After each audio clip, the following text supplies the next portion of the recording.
Jonesy and Amanda. Jam Nation.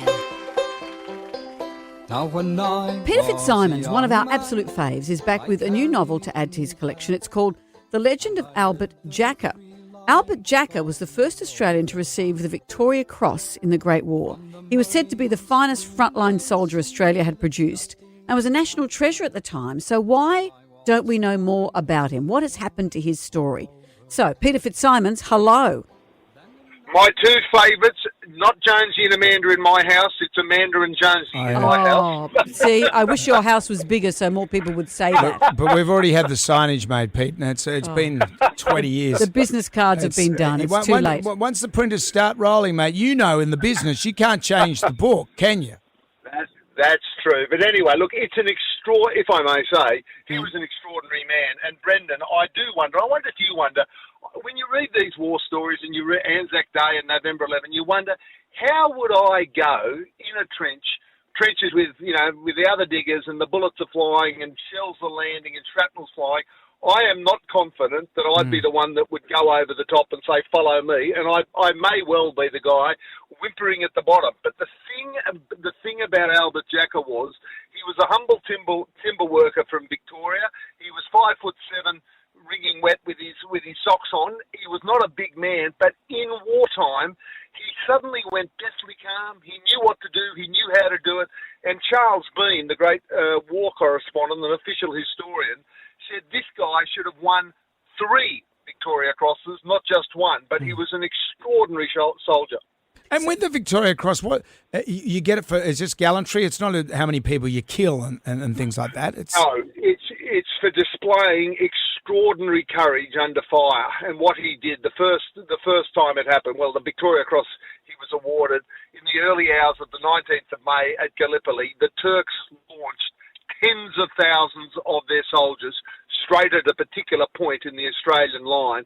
The Australians kept firing, but at one point they were overwhelmed and the Turks actually got into the trenches and they had to be stopped. And because if they'd widened the breach and the rest of the Turks had poured through, Australians would have been wiped out.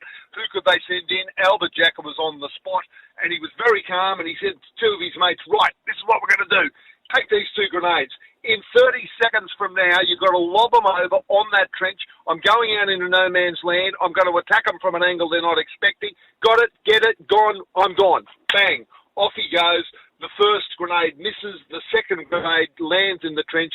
He jumps in, and everything then went silent. And in the famous story, the lieutenant puts his head round the corner 15 minutes later to find Jacka up against the 7 Turks that he'd personally killed and with a cigarette dangling from his mouth saying, well, I got the buggers, sir. Right. And I don't say that, I don't say that with any joy at the dead Turks. It is tragic, but he was an extraordinary soldier. And at Pozieres, again, he goes into a frontline trench with 30 members of his platoon. All night long, they're being shelled, men are being killed, walls are collapsing. In the morning, there's 7 of them left.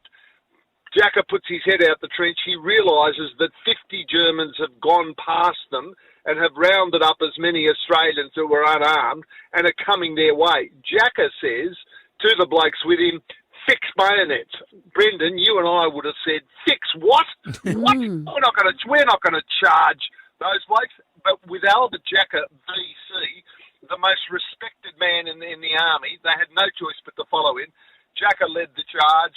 The 50 Australians who were prisoners, they took their chances and knocked the Germans on the head. Jacka had 7 wounds, nearly died, but for that he was awarded the Military Cross.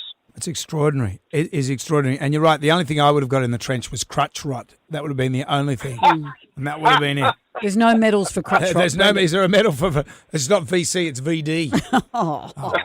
Okay. Peter, you led me to that. The Legend of Albert Jacka is available now at all good bookstores. Pete, say hi to Lisa and the kids for us. Thank you for joining us. Thank you so much. One of our kids is getting married. We couldn't be more thrilled. Oh, congratulations.